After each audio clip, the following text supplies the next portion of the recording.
구약의 말씀은 스바냐 3장 14절에서 19절입니다. 시온에 따라 노래할지어다. 이스라엘아 기쁘게 부를지어다. 예루살렘 따라 전심으로 기뻐하며 즐거워할지어다. 여호와가 내 형벌을 제거하였고 내 원수를 쫓아냈으며 이스라엘 왕 여호와가 내 가운데 계시니 내가 다시는 화를 당할까 두려워하지 아니할 것이라. 그날에 사람이 예루살렘에 이르기를 두려워하지 말라. 시온아 내 손을 늘어뜨리지 말라.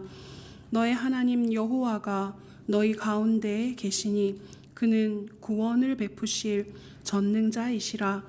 그가 너로 말미암아 기쁨을 이기지 못하시며 너를 잠잠히 사랑하시며 너로 말미암아 즐거이 부르며 기뻐하시리라 하리라. 내가 절기로 말미암아 근심하는 자들을 모으리니 그들은 내게 속한 자라. 그들에게 지워진 짐이 치욕이 되었느니라. 그때 내가 너를 괴롭게 하는 자를 다 벌하고 저는 자를 구원하며 쫓겨난 자를 모으며 온 세상에서 수욕받는 자에게 칭찬과 명성을 얻게 하리라. 아멘. 서신서의 말씀은 빌립보서 4장 4절에서 7절입니다. 주 안에서 항상 기뻐하라. 내가 다시 말하노니 기뻐하라. 너의 관용을 모든 사람에게 알게 하라. 주께서 가까우시니라. 아무것도 염려하지 말고 다만 모든 일에 기도와 간구로 너희 구할 것을 감사함으로 하나님께 아뢰라. 그리하면 모든 지각에 뛰어난 하나님의 평강이 그리스도 예수 안에서 너희 마음과 생각을 지키시리라.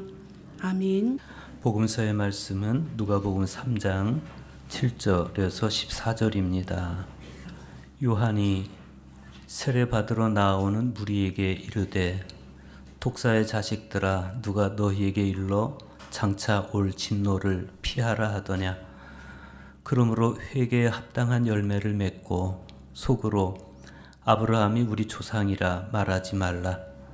내가 너희에게 이르노니 하나님이 능히 이 돌들로도 아브라함의 자손이 되게 하시리라.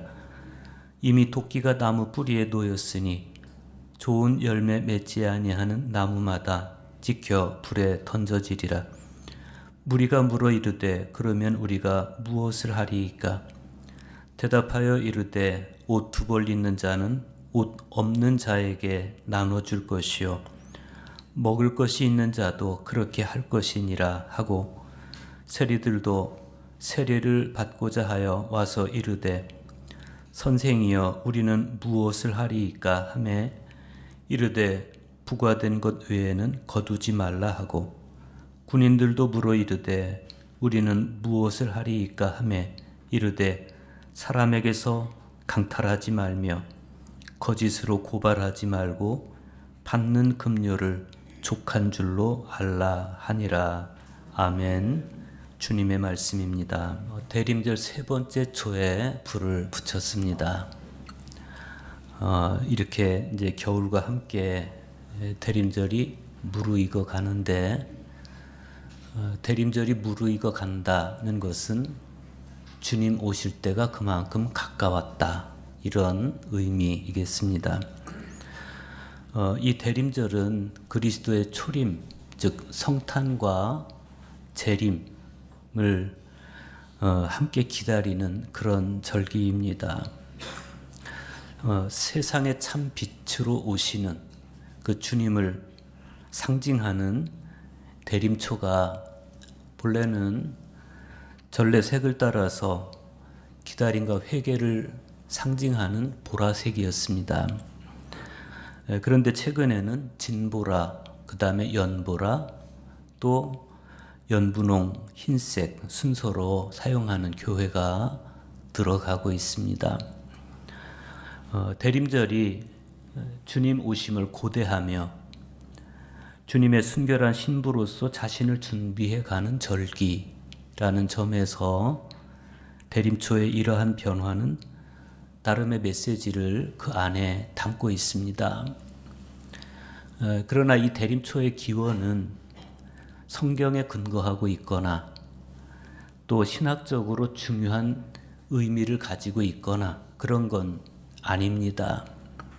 19세기 후반부터 시작된 전 세계 그리스도 교회의 그냥 아름다운 전통쯤으로 여기면 될 것 같습니다. 대림절이 깊어지고 촛불이 한 개씩 더 밝혀지고 또 밝아지는 것을 보면서 오실 주님을 고대하는 우리의 기다림도 덩달아 간절해져 갑니다. 대림절기마다 우리가 부르는 임내송 찬송가 104장 고도소서 임마누엘은 13세기경 라틴어 제목 베니 베니 임마누엘 오소서 오소서 임마누엘입니다. 크리스마스 이전 12월 17일부터 23일까지 8일 동안 저녁 기도 시간에 불리는 가장 장엄한 대림절 찬송 가운데 하나예요.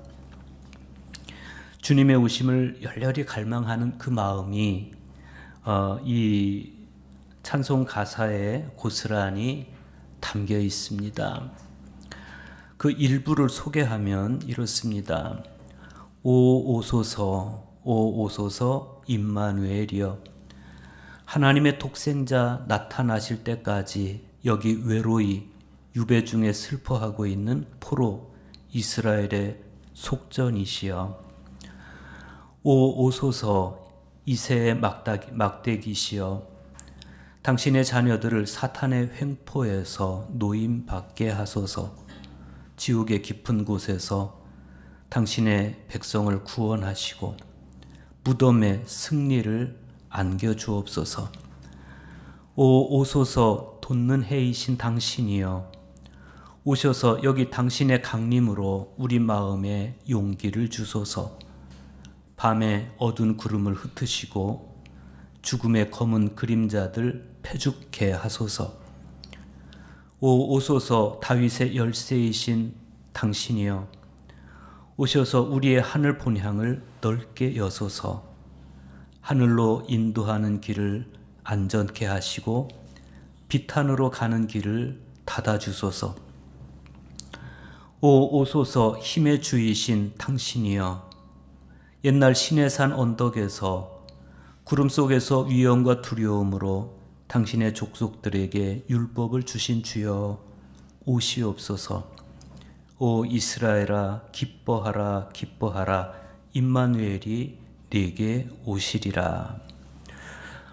이 대림절의 찬송인데 왜 이렇게 간절한 기다림으로 가득 차 있을까? 그것은 이 대림절 찬송 가사가 우리에게 보여주듯이 우리가 살아가는 이 세상이 외로이 유배 중에 슬퍼하는 사람들, 또 사탄의 횡포에 괴로워하는 사람들, 죽음의 검은 그림자가 영혼을 뒤덮어서 비탄에 잠긴 사람들로 가득 차 있기 때문에 그렇습니다.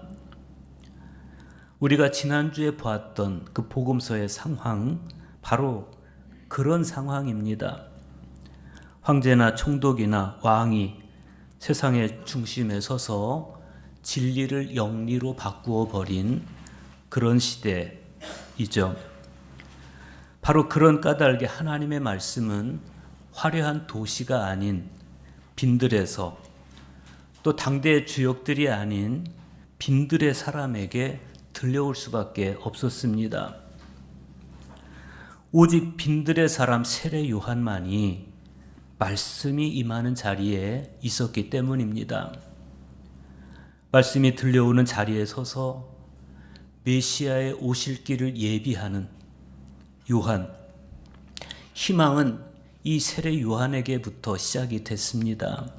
오늘날 우리 시대도 마찬가지입니다. 희망은 어디로부터 오는 것이냐? 희망은 빈들의 사람, 광야의 사람에게서부터 시작이 되는 거예요.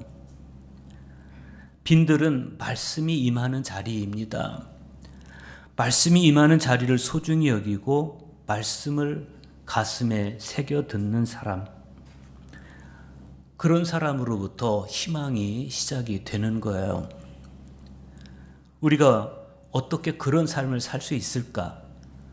진정으로 주님을 기다리는 사람이 그런 삶을 살 수 있습니다. 우리는 오늘 구약의 말씀에서 바로 그런 사람, 스바냐 선지자를 봅니다. 이 스바냐 선지자는 왕족 출신입니다. 그러다 보니 예루살렘의 정치적 상황을 누구보다도 잘 알고 있었습니다. 그런 스바냐가 지금 예루살렘을 향해서 폐역하고 더러운 곳, 포악한 그 성읍이라면서 그 예루살렘 성에 내릴 심판, 화를 선언합니다. 스바냐는 지금 하나님의 눈으로 세상을 보고 있습니다. 이 스바냐의 눈에 비친 이 예루살렘의 귀족들은 거의 짐승이나 다를 바 없었습니다. 관료들은 사자들처럼 으르렁거리고 재판장들은 저녁 무렵 늑대들처럼 백성을 뜯어먹고 선지자들은 경솔하고 간사하고 제사장들은 성소를 더럽히고 율법을 범하고 있었습니다. 그래서 하나님은 그들을 징벌하기로 작정하시고 스바냐 선지자를 통해서 경고하세요. 그런데 스바냐는 이 기가 막힌 이 어둠 현실 속에서 그냥 하나님께서 전하시는 심판만을 말하지는 않습니다. 불의한 귀족들을 향한 하나님의 심판은 역설적이게도 회개한 사람들, 힘없는 사람들에게는 구원의 소식이기도 했습니다. 스바냐는 하나님께서 귀족들을 심판하시는 중에도 그러나 우상 숭배에 떨어지지 않은 사람들은 남겨두겠다라고 예언을 합니다. 이른바 남은 자들이에요. 렘넌트라고 하는. 그들은 하나님을 신뢰하고 악을 행하지 않았기 때문에 어두운 시대에도 정말 다른 삶을 살아냈습니다. 어느 시대에나 세상 어두움에 물들지 않는 소수의 사람들은 항상 있습니다. 그들은 소수에 지나지 않고 그러다 보니 다수에 의해서 어리석은 사람으로 몰리지만 그러나 그 날, 하나님의 날, 심판의 날이 임하면 언제나 현실은 역전됐습니다. 오늘 구약의 말씀은 바로 그런 사람들, 즉 남은 자들에게 주어지는 말씀입니다. 스바냐 3장 14절 보십시오. 시온에 따라 노래할지어다. 이스라엘아 기쁘게 부를지어다. 예루살렘 따라 전심으로 기뻐하며 즐거워할지어다. 언뜻 볼 때 이 스바냐의 예언은 좀 동의하기가 쉽지가 않습니다.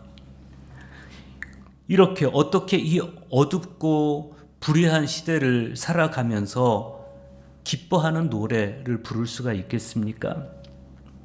그런데 스바냐는 그들이 노래하고 기뻐해야 할 이유로 그날과 그때를 언급하고 있습니다.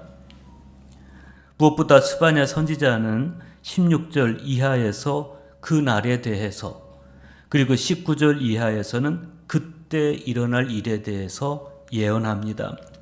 16절 보십시오.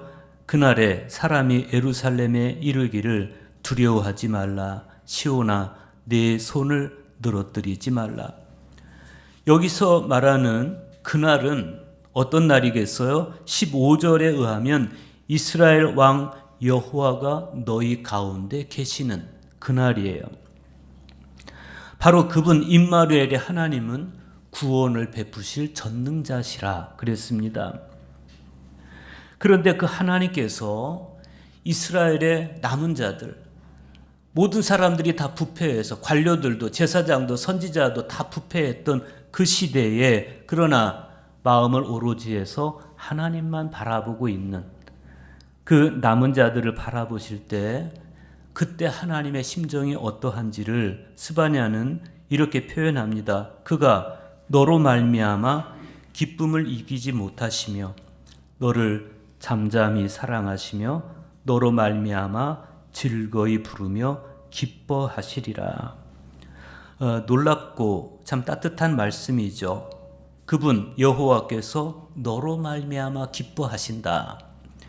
영화 사도에서 영조는 세자를 못마땅하게 여겼습니다. 그래서 너는 존재 자체가 영모야 이렇게 말하는데, 한 존재를 바라보는 마음에 따라서 이렇게 표현이 달라질 수 있습니다.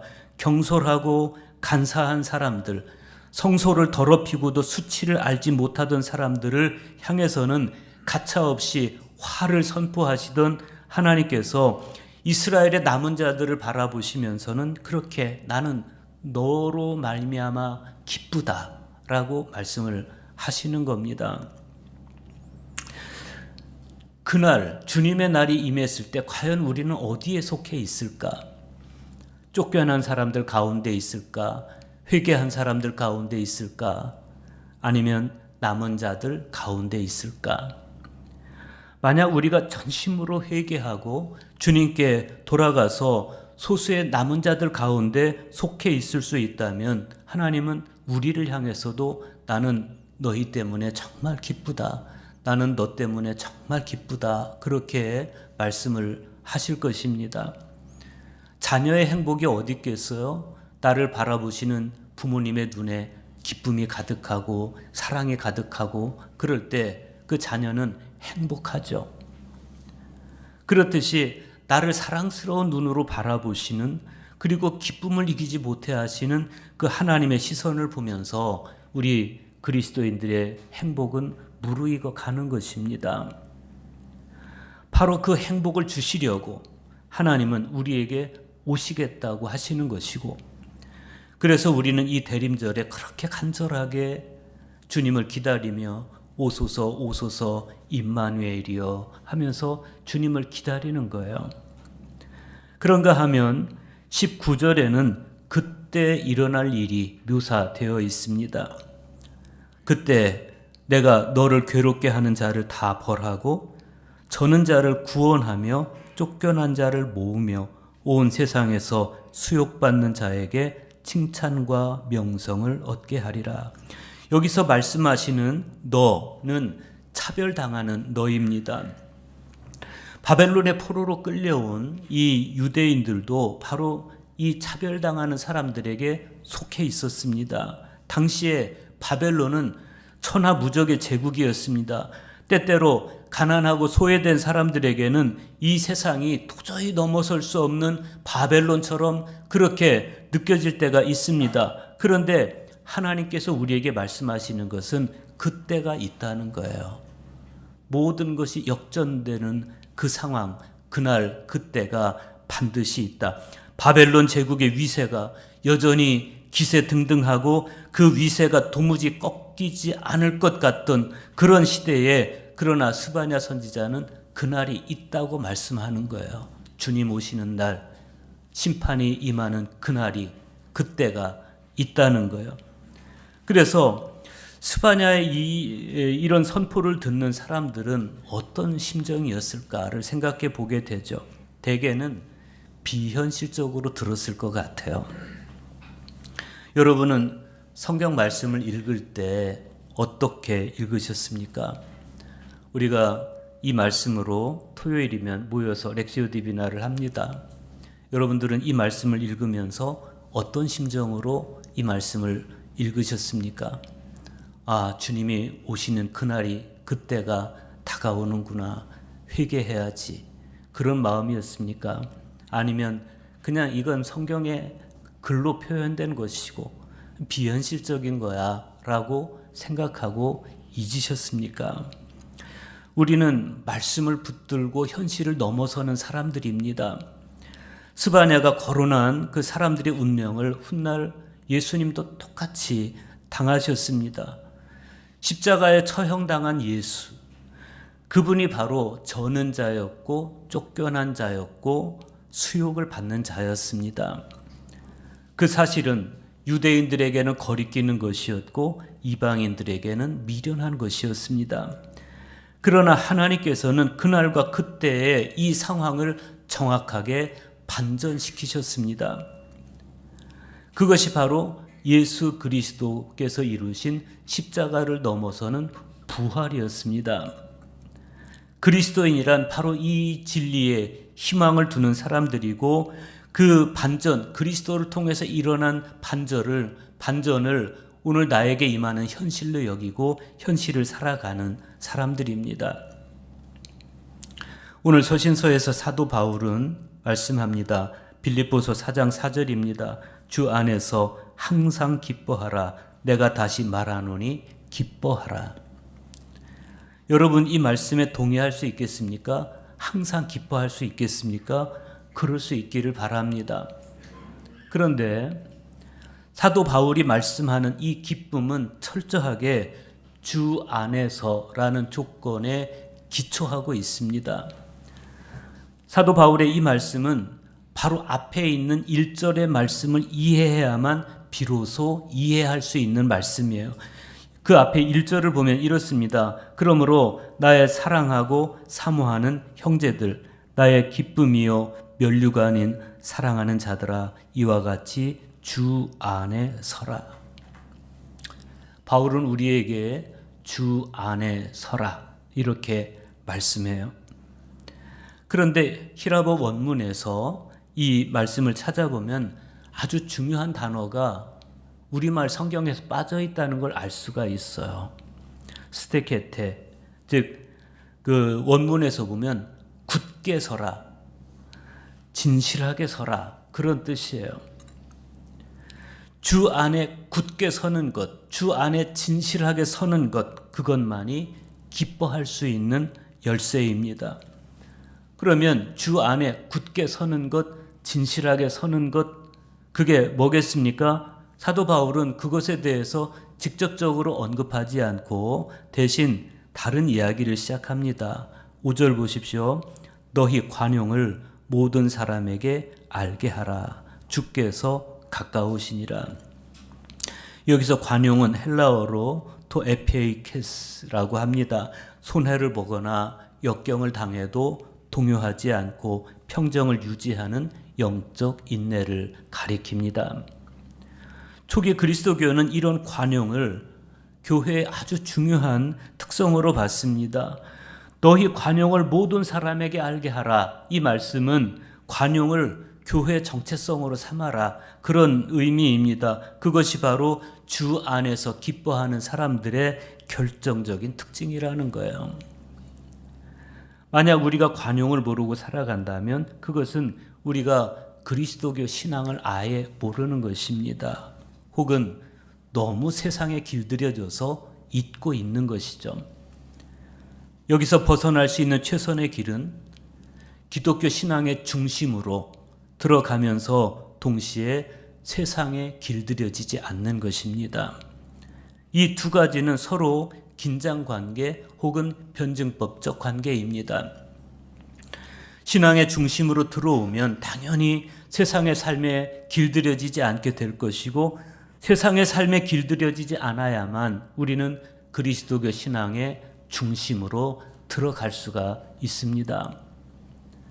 오늘 사도 바울의 말씀에 따르면 관용은 주님의 재림이 임박했다. 그 사실을 믿을 때만 가능합니다. 그래서 바울은 관용을 말하면서 바로 하는 말이 주께서 가까우시니라 그래요. 어떻습니까? 주께서 가까우시다라는 사도 바울의 말씀이 우리 삶에도 고스란히 연결이 되고 있습니까? 주께서 가까우시니라. 이 말씀에서 주는 헬라어로 퀴리오스예요. 퀴리오스. 사실 사도 바울 시대에 이 퀴리오스라는 단어는 로마 신민이 황제에게 쓰는 단어였습니다. 여기서 퀴리오스는 신이에요. 나의 생사 여탈권을 가진 존재입니다. 그런데 초기 그리스도교 공동체는 이 퀴리오스를 예수님께 붙였습니다. 나의 생사 여탈권을 가지신 분은 로마 황제가 아니다. 나의 생사 여탈권을 가지신 분은 예수 그리스도시다 라고 고백을 한 거예요. 그러니까 주께서 가까우시니라. 이 말씀은 나의 생사 여탈권을 가지신 그분 오시는 날이 가까웠다. 그런 뜻이죠. 사실 우리는 이 고백을 매주 하고 있지 않습니까? 산자와 죽은 자를 심판하러 오시리라. 매주 고백을 하죠.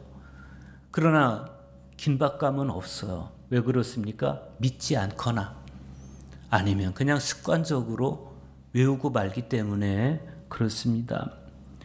우리는 사도신경을 고백할 때마다 산자와 죽은 자를 심판하러 오시는 그분을 기억하고 옷깃을 또 마음을 여며야 됩니다. 그런데 주께서 가까우시니라 이 사도 바울의 말씀은 오늘 복음서에서 좀 더 긴박한 표현으로 연결되고 있어요. 누가복음 3장 9절 보십시오. 이미 도끼가 나무 뿌리에 놓였으니 라고 세례 요한은 말해요. 이미 도끼가 나무 뿌리에 놓였으니 좋은 열매 맺지 아니하는 나무마다 찍혀 불에 던져지리라. 이미 도끼가 나무 뿌리에 놓였다. 정말 긴박한 그런 표현입니다. 세례 요한은 회개하라 천국이 가까이 왔느니라 라고 외쳤을 뿐 아니라 한 걸음 더 나아가서 이미 심판이 시작되었다. 이미 도끼가 나무 뿌리에 놓여졌다 라고 선포하고 있어요.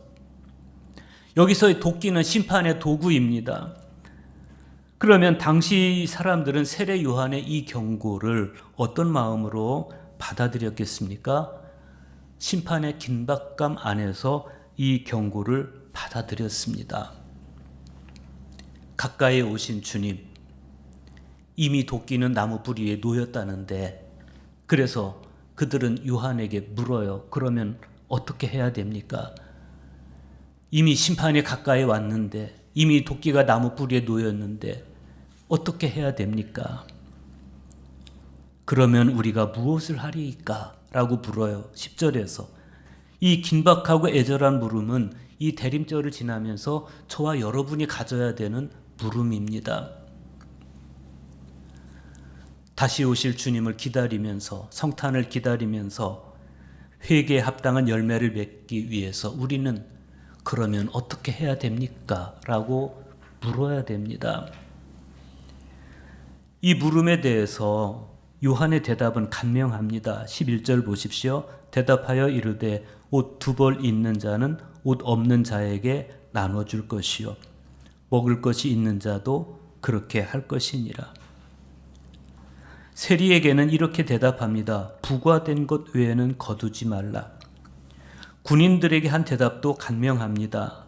사람에게서 강탈하지 말며 거짓으로 고발하지 말고 받는 급료를 족한 줄로 알라. 여기서 이야기하는 사람들, 뭐 세리라든지 군인이라든지 이건 당시 시대 속에서 힘을 가진 사람들이었습니다. 세리는 세금을 징수할 수 있는 권력을 가지고 있는 사람이었고 군인은 무기를 가지고 있는 강자였습니다. 그런 사람들이 요한에게 물어요. 우리가 어떻게 살아야 되겠습니까? 주님이 가까이 오셨다면 그렇다면 어떻게 해야 됩니까? 라고 물을 때 주님은 세리들에게는 너희는 부과된 세금 외에는 더 거두지 말아라. 군인들에게는 너희가 무기를 가졌다고 가난한 사람들, 힘없는 사람들에게 강탈하지 말아라. 그게 오실 주님을 기다리며